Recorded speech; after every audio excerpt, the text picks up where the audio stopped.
Welcome to Beyond the Velvet Rope, where ambition meets access. I'm your host, Nilos Jr., best-selling author, keynote speaker, and executive business growth coach. If you're a service-based entrepreneur, executive, or minority business owner who's ready to attract affluent clients, elevate your positioning, and turn your authority into affluence, you're in the right place. Each episode, we break down how affluent people think, decide, and buy. And we give you the strategies, stories, and systems that move you from general admission to VIP in your market. For links to my book, my website, and other resources mentioned in this episode, be sure to check the show notes. Now, let's step beyond the velvet rope. Today on Beyond the Velvet Rope, I'm joined by Natiesha Wray Henry, MBA, a South Florida realtor with eXp Realty and a renovation-savvy home advisor, known for blending a designer's eye, an investor's strategy, and an educator's heart. Her work is focused on helping sellers, buyers, and investors make confident, wealth-building decisions while elevating the experience and protecting wealth at every step. Natiesha is also the creator of the Eden Style to Sell system, a proven approach designed to position a property for top dollar results. If you're navigating a move, preparing to sell, or thinking more strategically about real estate, this conversation will sharpen how you think and how you act. Natiesha Wray Henry, good morning. Good morning. How are you? I was doing fantastic. Now I am doing fantastic-er. We're going to have some fun, ma'am. Yes. All right. So Natiesha, I shared some stuff about you. Would you share with the audience something that I didn't say, please? Okay. Well, you gave a lot about who I am professionally. But I think what is closest to my heart is that I'm a mom and a wife, and a very proud one at that. I have two amazing kids and a very supportive husband. I come from a large and loud Jamaican family. Now, hold on, wait. Okay, so you had to say both. You said large and loud. Well, you said large, loud, and then Jamaican. Okay, so first, let's talk about that, right? So because in real estate, in life, you're working these different cultures. You're interacting with different individuals. Does Jamaican equal loud or not? Just curious. Is it safe for me to even ask that? Because I don't know if that's No, culturally appropriate. no, it does not. It does not naturally equal that, but that's just what it is with where I come from.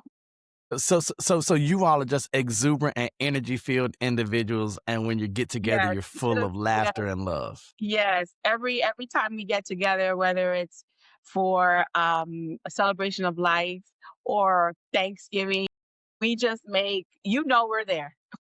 We're that set of family. We're large. My grandmother had 12 children on both sides, actually. And so there's a lot of siblings and a lot of, cousins and a lot of just activity.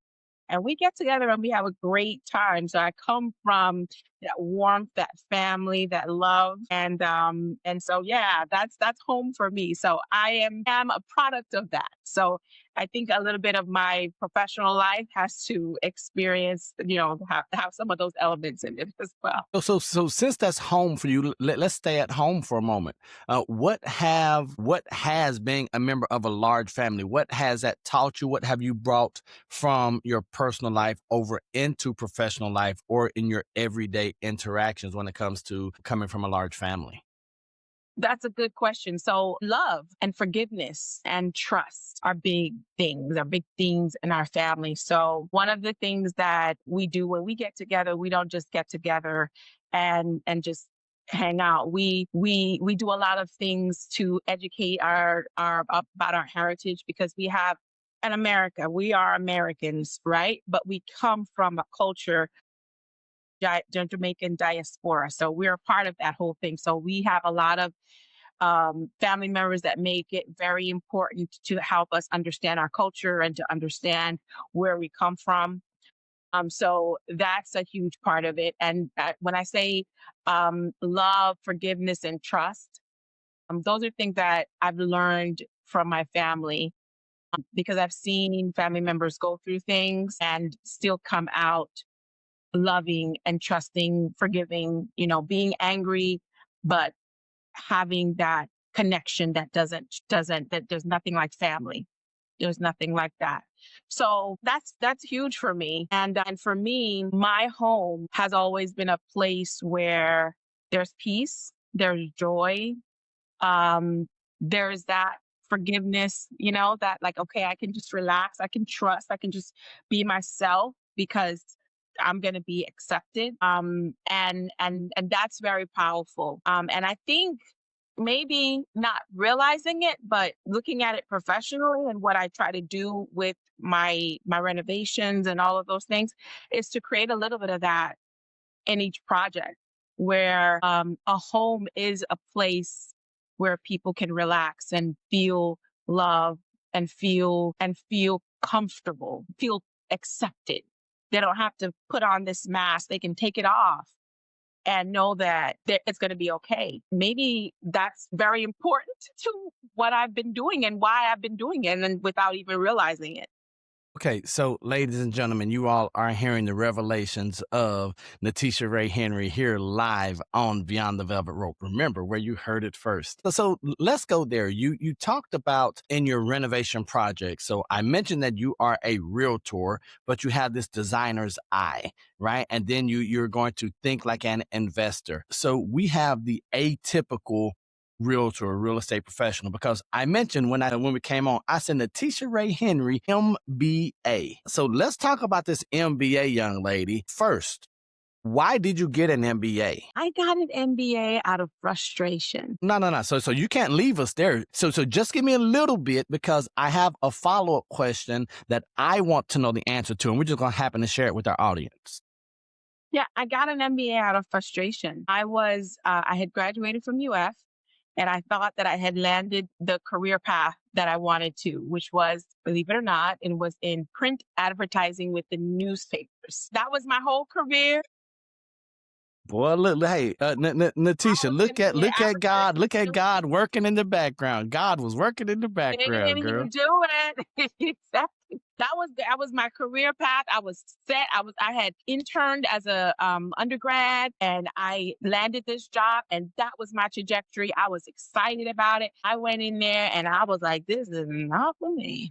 What am I going to do? And literally I was in the back sorting the newspaper, because the newspapers would come in and then we would sort them and get them ready for the to check to see if our ads ran and all this and that. So we'd have to have samples as we took them out to show the clients and stuff. So we'd have to sort them out. And I remember seeing an ad for FIU's graduate program. And I swore when I was at UF, I was like, I'm never going to get a master's. That's it. I'm done. I'm just going to get my bachelor and I'm finished with school. I'm okay. 6 months later, I was in that program. I had graduated from UF to FIU was 6 months. I was in that job about 2 months when I realized I needed to go back and get an MBA, because this is not for me. And I remember very much writing for my entrance essay.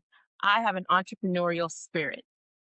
And it was almost something spiritual about writing that down, that I've never forgotten that essay. That was the first part of it, because that did not come from me. It came from a deeper place. And that is exactly where I'm at, what I'm doing. I have an entrepreneurial spirit. So I was frustrated with what I was doing. I hated my job. I would go in the bathroom and cry. Mm. And I was like, this is not for me. And I said, I got to go. And that was one of the best decisions I ever made, to get that. Stop right there. Stop right there. Because in the time that I've known you, I know about shifts, right? That you've made from working to hating your job. I was going to say not liking, but you even said you hated it, to the point where it would bring you to tears in the bathroom. And then you said, I'm going to take this step of faith, right? I'm going to come in and get my MBA. Then you come out of school, you're working again. And I know you're an educator at the point. Then you make another switch. Yes, before I became an educator, I went and did some corporate America work. And then I was like, okay. And then I ended up into education, but I wasn't home in that profession.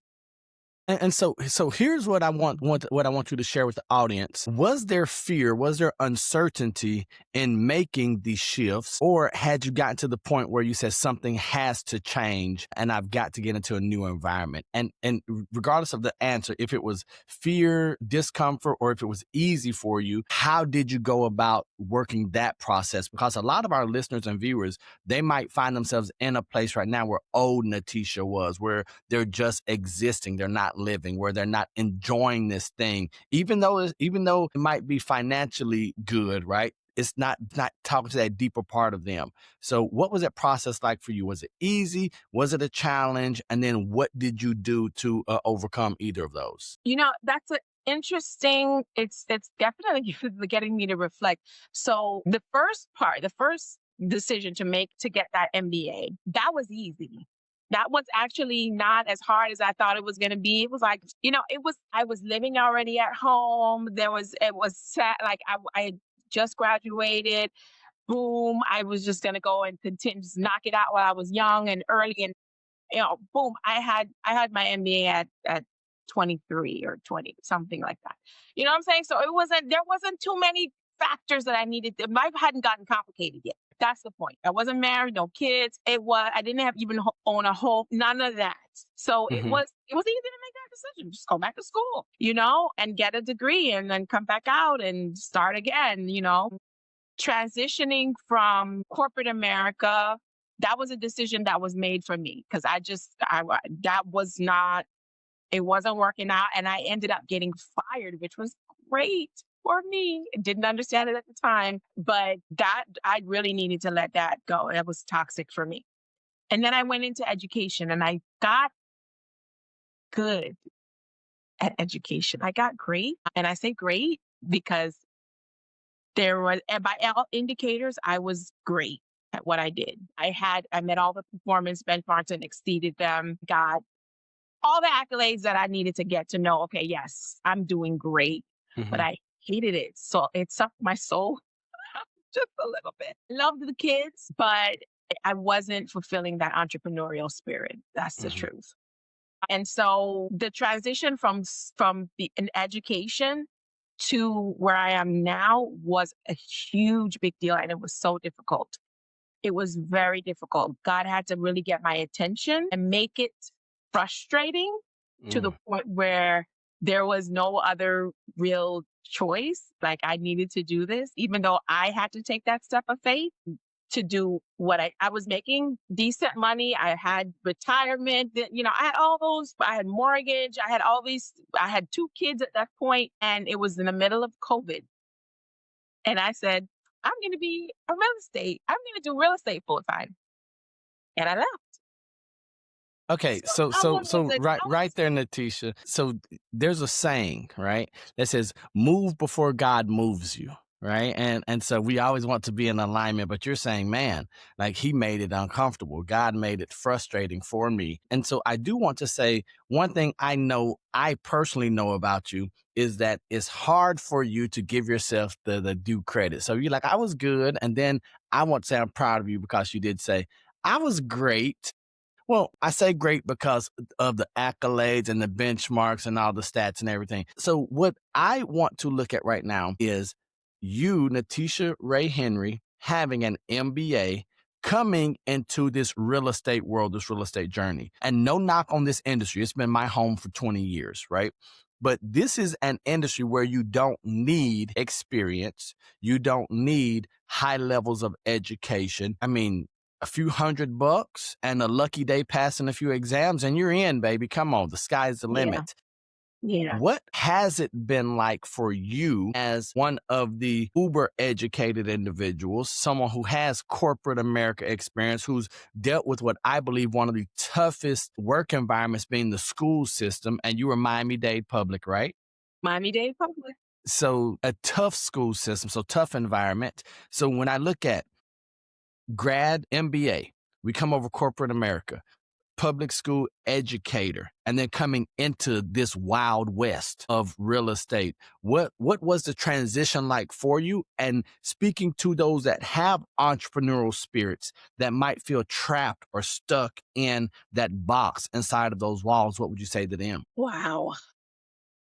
Hold I on. Wait. I'm gonna jump in because man, we got a brain working, ladies and gentlemen. I did not send Natiesha. Well, you do. I shared some of the questions that we were gonna discuss with Natiesha, but none of them have been asked so far Not because we're just one. volleying back and forth. So I'm Not loving one. this. So this is all like just from the heart. What I would say is, I understand, okay, I got to back up a little bit and just talk about what exactly it was that God had to do for me to get me out of this. Okay, well, this is comfortable. I know this. I don't really want to do this teaching thing, but, it's paying all the bills. It's so funny because when I was in high school, I remember loving my literature class. I ended up being a literature teacher, but I remember 10th grade that my English teacher had us read these wonderful books, wonderful novels. And there was one that I couldn't stand about a cockroach. And I thought, how disgusting. How do you have us reading these wonderful pieces of Don Quixote and all these amazing pieces of literature, Siddhartha, and then you have us reading about a cockroach, right? Like, what is that, right? Fast forward when God was getting ready to get me out of education, I had to teach that very same piece to kids on Zoom, 10th graders, and I had to teach it like 12 times, the exact same piece. And I finally got the piece. And the piece was about someone being stuck in a job that they hated, but they kept telling themselves, it's okay, and I'm going to detach from what I really want to do and be, and I am going to just robotically do life. And the person woke up one day as a cockroach. And that was the whole story, that they were so detached from the fact that they were this monster that they were like, I got to catch the train. I don't want to miss my boss, get my boss upset, and all of these dysfunctional things that were happening in their life. And they just disconnected. And I said, oh my God, you're talking to me. And I remember the moment I'm teaching it for like literally maybe the 11th time when I finally realized this was all about me. Hello, Natiesha, I'm trying to get your attention here. You're the cockroach. That's an eye opener. Hey, so hold on real quick, That's what it ladies and was for gentlemen. me. And that's what it was for me. And I had to pivot. Ladies and gentlemen, I know you might feel like you and God are not on the same plane, but I'm not sure that you've ever felt like God has called you a cockroach. So you're in a better place than Natiesha was at that time. So keep going, Natiesha. Exactly. And so in the middle of COVID, where there was all this uncertainty, I had a newborn and a toddler, and a newborn being 3 or 4 months. And I said, I can't do this anymore. I won't do this anymore. I cannot go back into the classroom. I was teaching on Zoom, and they were like, it's time for everybody to come back into the classroom. And I was like, I cannot. And I went ahead, and I was already actually in the process of flipping a house. So I just said, I'm going to flip this house full time. And thank God I did, because I was able to fully use that MBA mindset, what I learned in school and how to structure this thing that I really didn't know a whole lot about. I had done renovations before, but never on this large scale. We basically rebuilt the house.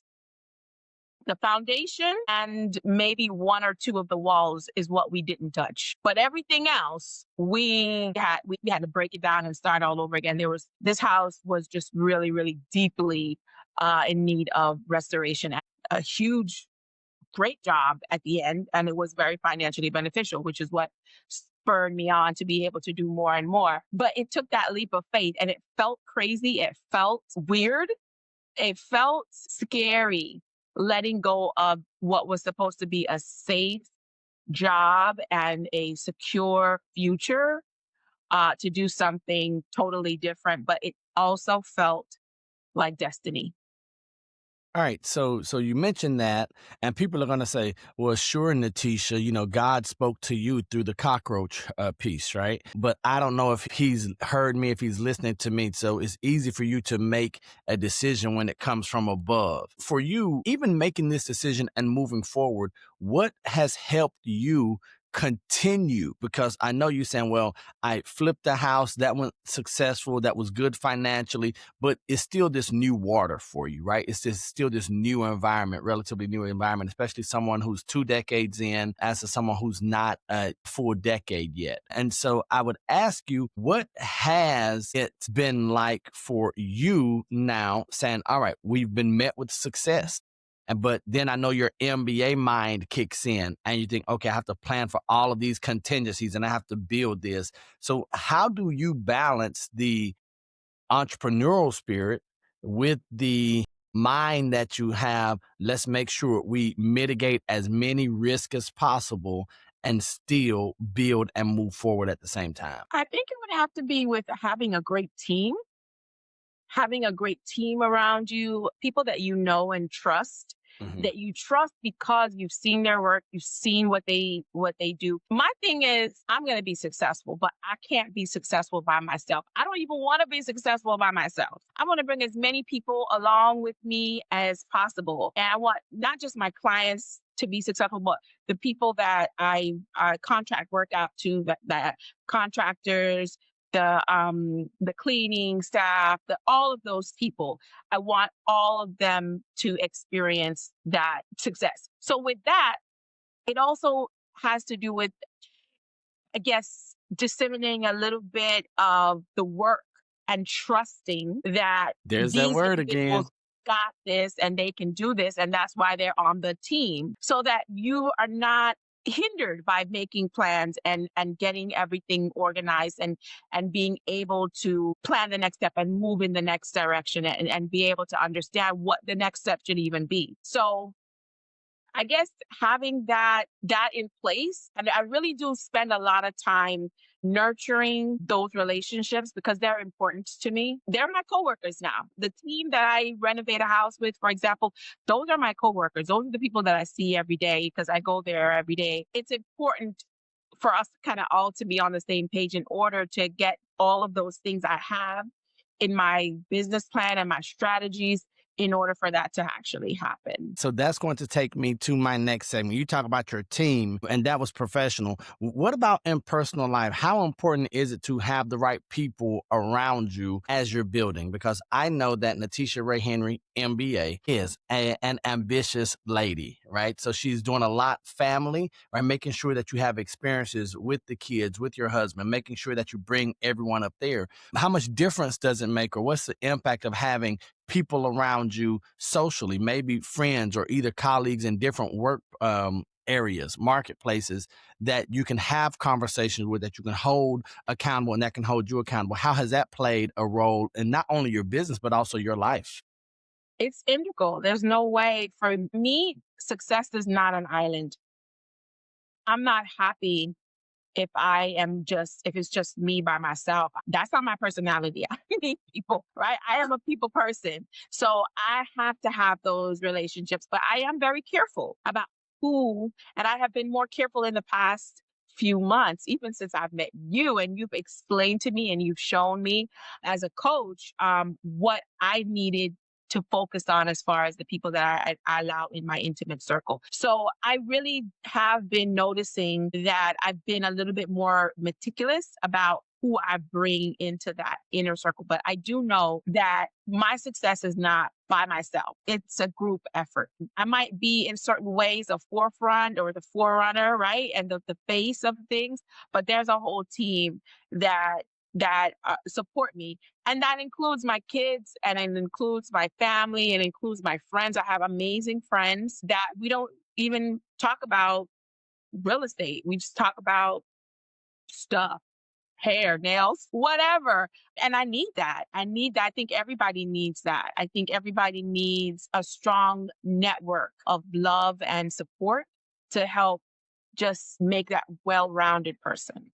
Speaking of strong network of love and support, I'm going to pause here to give a big, much overdue shout out to my girl, Avril. Thank you for connecting Natiesha and I. And so let's talk about this for a moment. Every room you walk into, Avril, you are so amazing in everything you do. And I love your family as well, Avril. Or should I say, we love your family as well. Yeah. So let's talk about this. Every room that you walk into now, You're walking in with an expectation. You're walking in with this hunt, this search for something. And that's how we met, right? You going in and saying, man, I need something, and that something has to be in this room. Or at that point, you were like, man, I sure need that something or someone to be in this room. What does it mean now as you are walking through life with this level of intention and I would say clarity, because since we've met, I've seen your level of clarity just continue to increase. And now Natiesha Wray Henry is on a mission. She knows what she wants.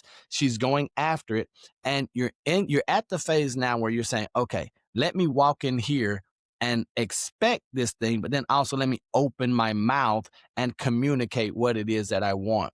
So how has that shift to not only being a people person in a room, but now being an intentional people person and knowing what it is that you're looking for, how has that shifted in your life? I think you mentioned the clarity has been a relief to me, because when you're not sure about what you need to do, where you need to go, you and that's exactly what you are. You're delaying, you're procrastinating, you're twiddling your thumbs, you're trying to figure out what your next step is, and so you're going slow intentionally. Having that clarity has just given me peace, and it has made it so that I know what it is that I need to do, and I'm able to um go after it more aggressively.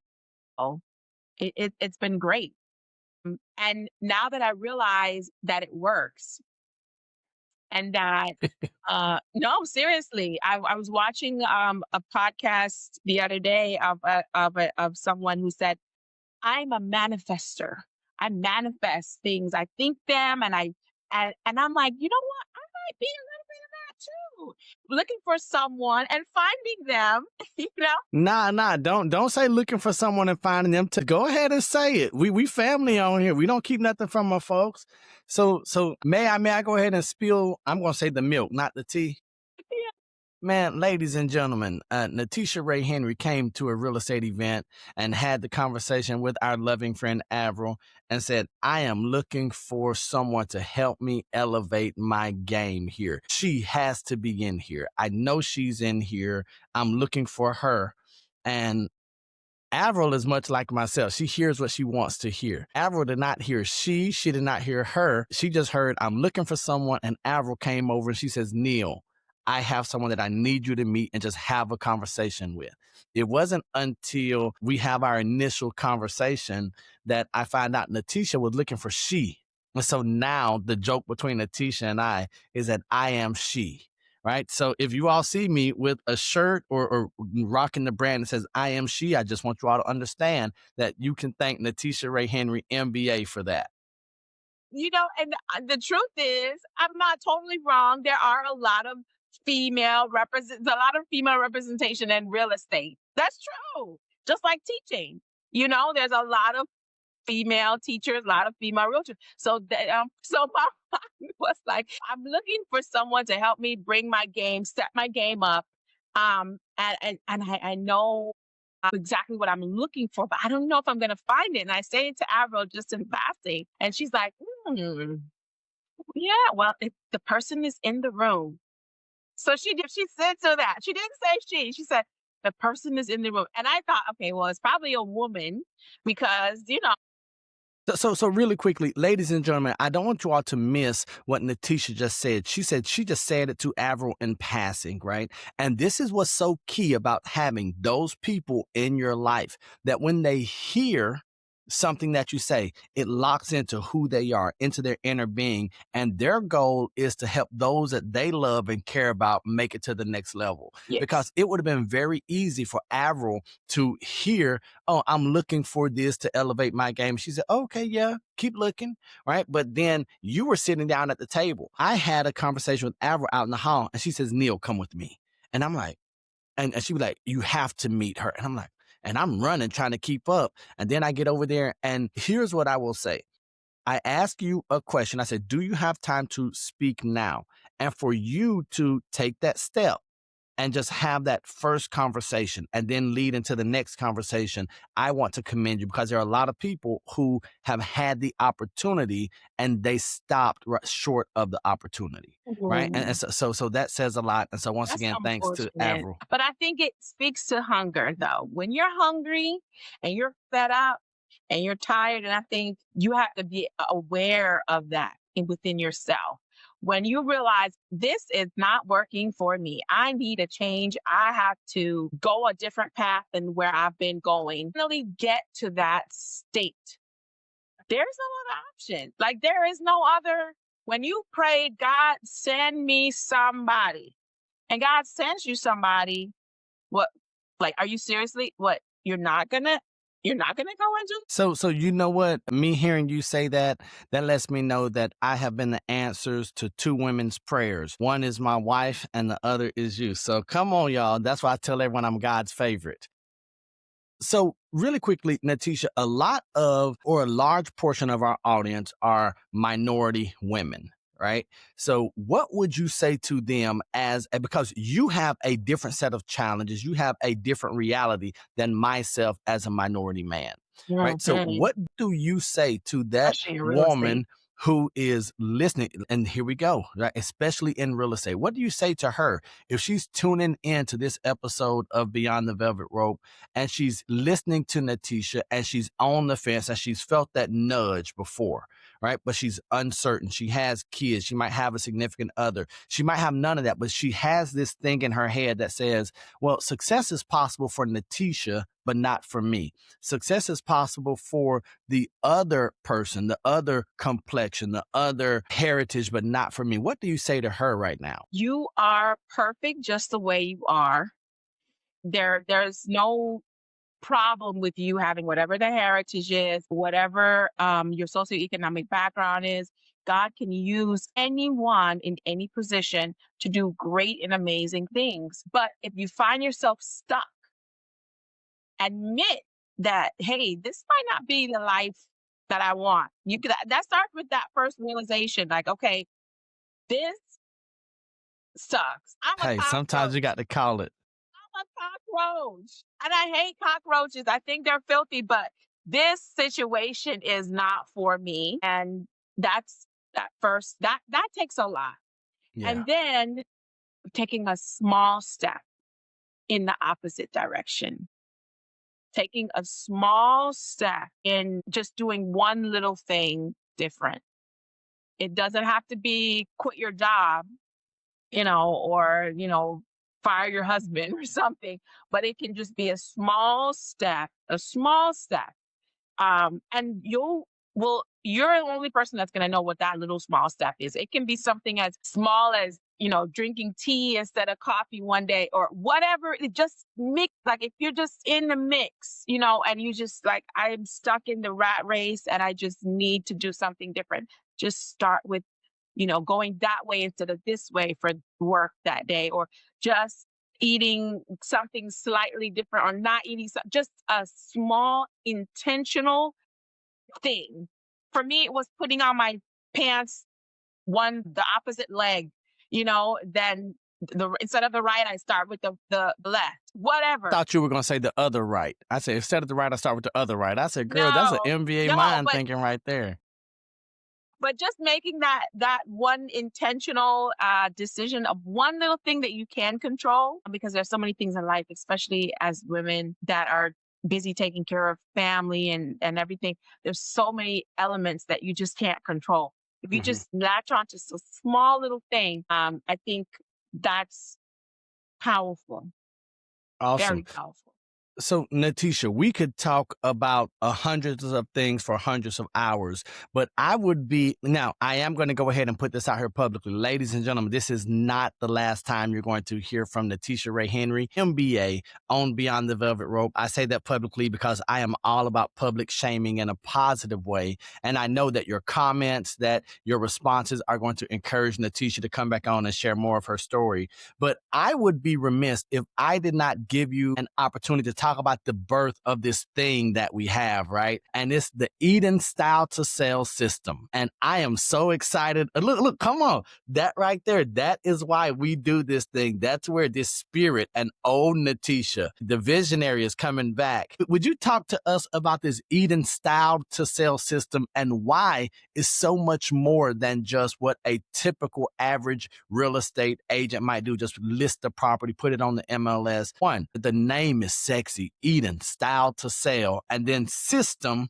lets me know that you've done this before numerous times, even for yourself. So Yeah. I cannot wait for you to share with the audience about this Eden Style to Sell system and how we got here and what the benefits are to sellers.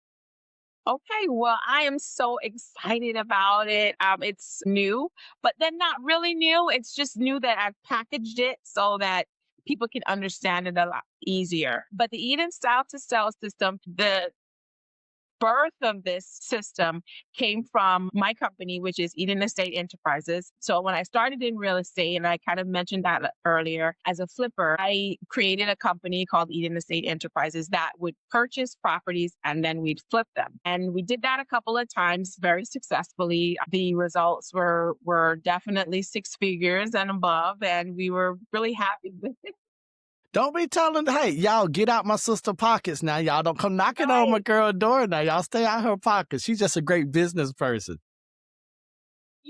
But we did well. We did all right, And so we were able to implement a lot of different things with the different contractors that we worked with. We got all the permits that we needed to get. We had a designer come in from the very beginning, from when everything was looking just a mess, to start visualizing, okay, this is what we want and this is what buyers are demanding. That's huge, because it wasn't just, well, I like tile, I like this color paint, and I like, it was, what will buyers find universally more appealing than whatever. And, understanding that each property is unique and it has its own story, be able to tell that story. So that is where the system came from, and where it has evolved to now. At the earlier stages, I was my best client. So that system only served me, because I would buy my properties and I would implement the system, and I had no pushback because I had a great client.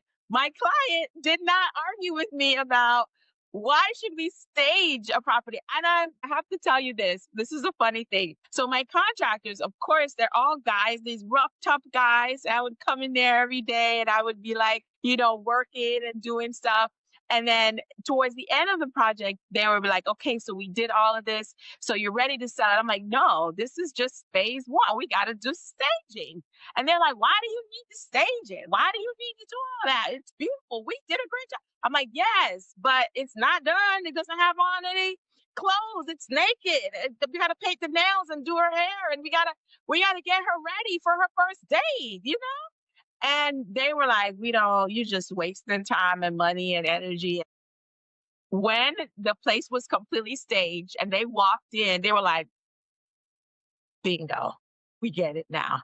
So, and it did really, really, really well on the market, and subsequent properties did as well. So I now realize through some different events that I need to start making it available to other people. So that's where the Eden Style to Sell system comes from. Really allowing other people to experience the success that we had with our listings, with our flips, and having them understand how quickly the market and rigorously the market can respond to a home that's staged. When you go to, in other industries, it doesn't really require that much explanation. When you go to a store, right? You go to Macy's or wherever, and you will see mannequins and they're styled to sell, right? They got their outfit on, they might have accessories, and they look nice. And you see the outfit put together and you go, okay, I see it. I can put that shirt with those pants and those shoes, and I could look just as good as. And hold on, Natiesha, that's helping people like me, right? So the store, they've done the work, because now, even though I don't have the vision, I'm not a visionary, I can come and I can say, oh, all right, so excuse me, do you need help? Yes, I need that. That Like, yeah, you mean we put it all right there at the feet of the mannequin too. So there's the pants, there's the shirt, and the blazers right over there. So in essence, that's what you're doing. Right, right. And the unfortunate thing is, and I say it's unfortunate because this is the thing that really frustrates me, is that there's some sellers that just don't get the idea. Like they're like my contractors, right? Who's like, the house is painted and the floors are new, so it will sell like magic. No, it won't, because people don't know what this big empty room is. Is it a living room? Is it a dining room? Is it a office? What is it? And in the pictures, which is the most important thing of a listing, because people will come to see the property based on the photography, right? In the pictures, it's even less clear because you can't look around like that. You can't see, oh, there's a chandelier here, so this is probably a dining room or whatever. Like they can't see that. So you have to help the prospective buyers out by staging it, even if it's virtual staging, but physical staging is always best if you can. But I'm all about, and we've used virtual staging in our style to sell system as well. And even for properties that needed deep repairs, we've actually used digital renovations to help the buyers see and visualize. And that was actually a very rewarding experience, because I had a property to sell that needed deep renovations. It needed a kitchen. There was literally no kitchen, no bathroom. It was, maybe, was there a toilet? I think there was a toilet, or maybe not. I'm not sure. There was a hole in the wall where the toilet was supposed to go, a hole in the floor. And we digitally staged it, presented it, and the design plan that we had in our digital listing and our presentation turns out to be exactly what the owners eventually did, and they're having great results. They're using it now as a rental property, and they're having no problems with getting new tenants in all the time. So it worked out really, really, really well. So I'd like to share that system with as many people as possible, because there's a lot of education that still needs to be for owners in regards to staging a property and what it means to have it truly be market ready. Yes, the market has changed. There's a lot of differences. You know, it used to be really hot sellers market, and you throw anything on the market and it would just kind of like fly off. And now it's a little bit more more discriminating, and the buyers are more discriminating. They don't want certain things. For example, carpet. After COVID, they just don't want carpet. They want to bleach their floors. Makes sense, right? The floors are the dirtiest part of a home typically. So they want to be able to bleach those. So, and it's just about educating people on what those things are. And there are things, if your budget is tight, there are ways to present it that you can decide where would be most effective to use the funds that you have to, elevate the listing so that more people can be interested in it. So there's a great potential for things to change. And what I love is that this system could impact all of South Florida in a way that we could just have better listings. Because there are some times where I'm working for a buyer to try to help them find a place, and I'm looking at listings and I'm like, I wouldn't even want to.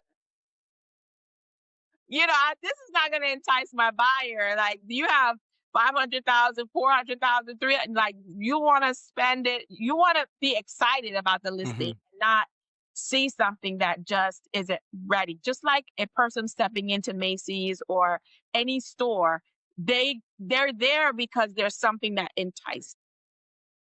Okay, so Natiesha, right there, this leads perfectly into my next question.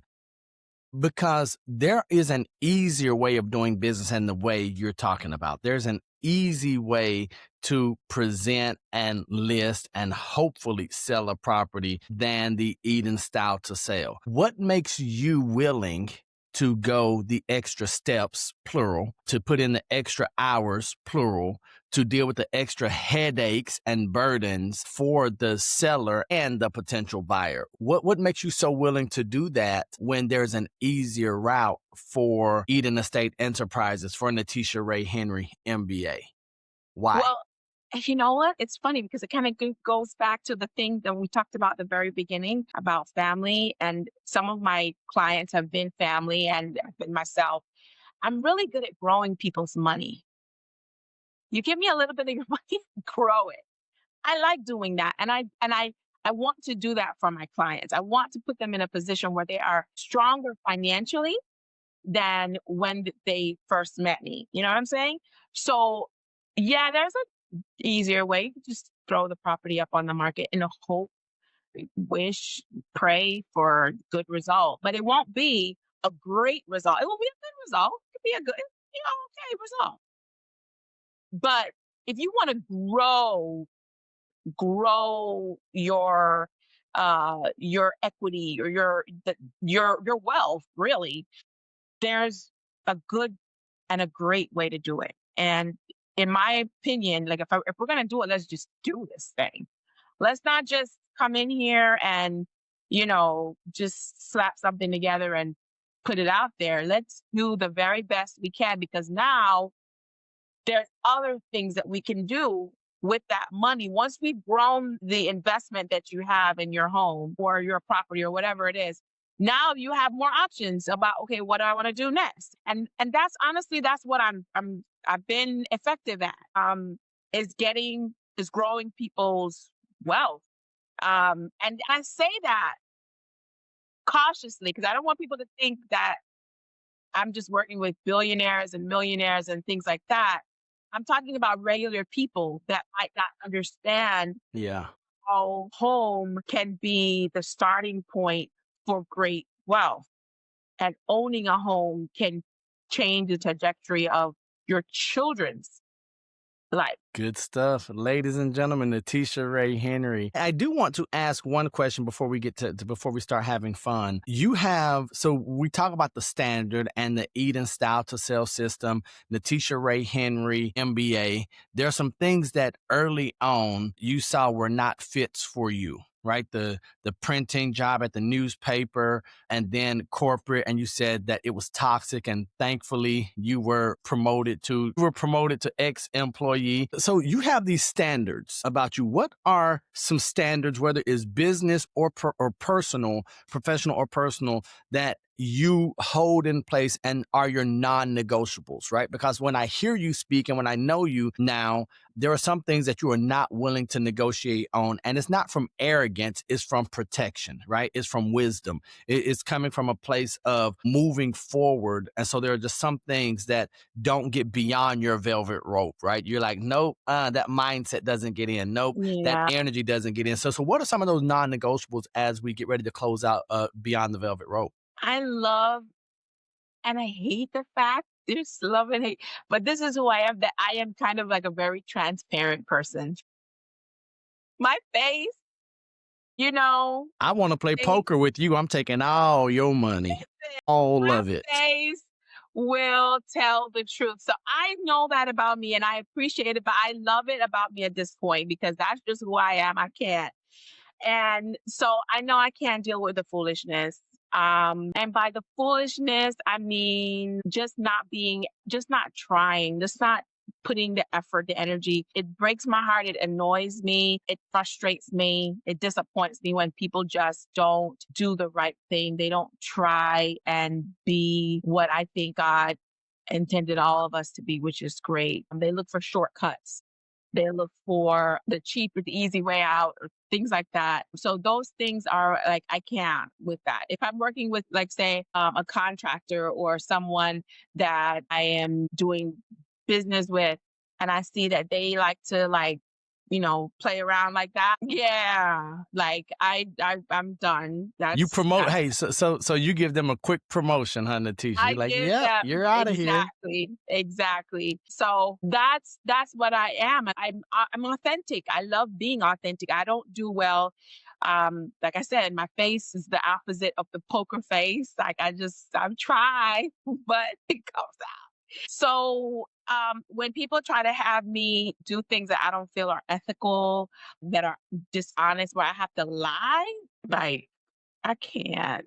That's just Okay, not that's so not me. So that I can't roll with that. And I want to be the kind of mother that is not just mothering my kids and saying do this, do that, but I'm living it. And that means a whole lot to me. So if I feel like there's something that's happening, that this is going down a road or a way that is just making me distracted and taking my focus off what is genuinely important, which is God first and my family and just being healthy and all those type of things, that I have to let that stuff go.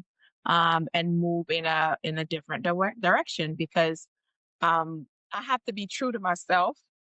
And I think I spent a lot of time doing my devotionals, and I spent a lot of time doing my meditation, and to try to really be centered with who I am and where I'm going, so I can be intentional and authentic with anyone that I come into contact with.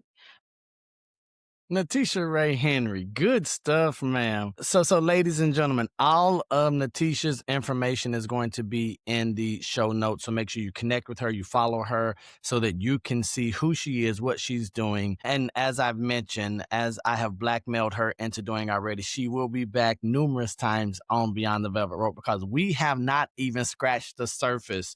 So Really? yeah, so with the conversation that you and I have, there are a lot of questions that I just can't wait to ask. But more importantly than me finding out, I really believe in sharing good, great, positive energy with the audience. And that's exactly what you are. And that's who you are, Natiesha. Sharing your story, sharing your experiences with people so that they can know there is a way, there is hope for me, that I can do the scary but necessary thing and do it with a smile on my face, even if I'm smiling to keep from crying. So I would Yes. like to know, can we have some fun now, ma'am? Oh, All right. fun. No. That was fun. But now this is the part where I am going to ask you some rapid fire questions that I have told you nothing about. Are you open Really? to it? All the stuff that you said you were that I needed to prepare, but there was no preparation. So okay. So that's what I'm saying. That's next episode, next time we get together. So are you willing to play around and have some fun, ma'am? Even I'm more fun than we've already had. Yeah, okay. Let's All right. see. So I do want to let you know that my legal department, who does not really exist, told me to tell you that you are not legally required to answer any of these questions. Fair enough? Okay. All right. Here we go. Favorite color? Violet. Why? Beautiful. It's so beautiful that there's a flower named after it. And the flower is fragrant and beautiful. And it grows wild. It's gorgeous. It's beautiful. Duh. Ladies and Everything is gentlemen, violet. I have almost done a few hundred of these episodes. This is the first time anyone answered me with duh. Like, hey, dummy. And like, why did you have to ask the follow-up question? That's the best color. There's no so every other color besides violet on the color spectrum is non-existent. Favorite food. Ladies and gentlemen, Natiesha Wray Henry's favorite food is cookies and cream ice cream. So there we go. Let's rock and roll. Talk about personality revelation. There we go. Batman or Superman? Superman. Batman is dark. It's kind of gloomy. Superman is more sunny. I don't know. Mickey Mouse or Bugs Bunny? Bugs Bunny's hilarious. So Bugs Bunny. so no hesitation. Even living in Florida, the home of Mickey, you're saying you're saying Bugs Bunny, no question. Bugs Bunny has personality. What's up, Doc? Okay, so let me ask you this. Do your kids know who Bugs Bunny is? They do not. They know who Mickey Mouse and Minnie Mouse and all that, because they did a great job with marketing to them when they were little, but now they feel like they are too mature for they do. It's crazy. It's kind of sad, but. And what age is this maturity coming in at, Natiesha? Come on. 6, 7. 6, 7. There we go, ladies and gentlemen. So my daughter is 7 and my son is the younger age, and I can get this all the time at home, and I'm so over it. So you have a mature 6, 7 in the house, and now they're like, we're so over Mickey and them. We're yes, Mickey and Minnie, and Yeah, that So if they're too mature for them, I know they're probably going to be way too mature for Bugs Bunny and all of his no, antics. Bunny is funny, so they might like Bugs Bunny. And now I know that you have done a Just lot of great things as a mother. One of them, one area in which you have failed is exposing them to the world of Looney Tunes and Bugs Bunny. So, Natiesha, you're going to have to make that a priority action item before the end of the no, year. I gotta put that. I gotta put Okay, now this is the one that you don't have to answer, but we're always open to hearing this answer. What is a nickname that you have that only your family calls you? Tisha. Tisha. So if I see you, I say Tisha, you're gonna be like, where he know me from? Like he must have been at one of the family reunions. He's too quiet to call me Tisha. He doesn't, because you got to scream it loud. That's true. I have Okay. family members that don't even know that my full name is Natiesha. What? That's your name? So if they're standing next to you and someone comes up and be like, "Hey, Natiesha," they be like, "Oh, you work for the CIA? You giving them false information?" Like that's your cover story. All right. So I know that you are a creative at heart. So I want to know, what is your favorite book? My mind immediately went to my childhood book, Give it to me. Charlotte's Web. Ooh. My What mind what was immediately it? went What was there. it about Charlotte's Web? The characters. I really liked the characters when I was a kid. And it might have been my first chapter book that I read when I was a kid. So I really liked that book. And oh goodness, there have been so many since. But that one probably would be my first book that I fell in love with, and I still have my original copy, and I have another copy for my kids when they get old enough to do chapter books. So you're not letting them touch your copy of the My book? original copy, which is they don't even know it exists yet. Okay. They might All know right. now, but Good stuff. I'm not gonna tell them. What is the best piece of advice you've ever received? Nothing in life is easy. Do you remember where that came from? Mom, Thank you, and Mama. nothing in life is easy. That's actually what it is. Okay, so what has that done for you? It's set me up for an expectation that there will be struggles and challenges, and then we just get over it. That's what And we do. We come from a people who just okay, it's not easy. Okay, what else and is new? Keep it moving. so hearing that hard, rough, necessary piece of advice from a loving voice is something I think that everyone needs to hear, right? And so to Mhm. have mommy say that to you, that's beautiful. If you're talking to half your age Natiesha, what do you tell her today? It gets better. It gets so much better. That might be the best answer I've ever heard to that question. Really? Man. It gets so much better. And you were right. You were right to trust you. Don't do that. You were right. So think about this. You're looking back right now and telling yourself it gets better and you were right. What does that do to this right here? We're not. I don't even know. She said, "Neil, I see where you're going. You ain't gonna do this to me, boy. Hey, we done made it this far. Don't do it." Yeah, we sort of leave that there, but there were some times there where it was like, is this really? Because I kind of feel like sometimes I did the most, like this is the most. The other people are doing it half this effort, half this, and you're kind of doing a lot here. But it's okay. You were true to you, and it gets better. Come on. It gets better and you were right. I love those two. I will give you credit, but that is definitely going in my money book as soon as we're done recording here. I'm writing that down. And then my final question for you, Miss Natiesha Wray Henry, MBA. What is one talent that you don't have that you wish you did? Because I know you're talented in so many areas, so I don't even know if you can find a talent that you wish you had. But what is one talent that you don't have that you wish you did? Oh, I think that's a trick question. Why is it a trick question?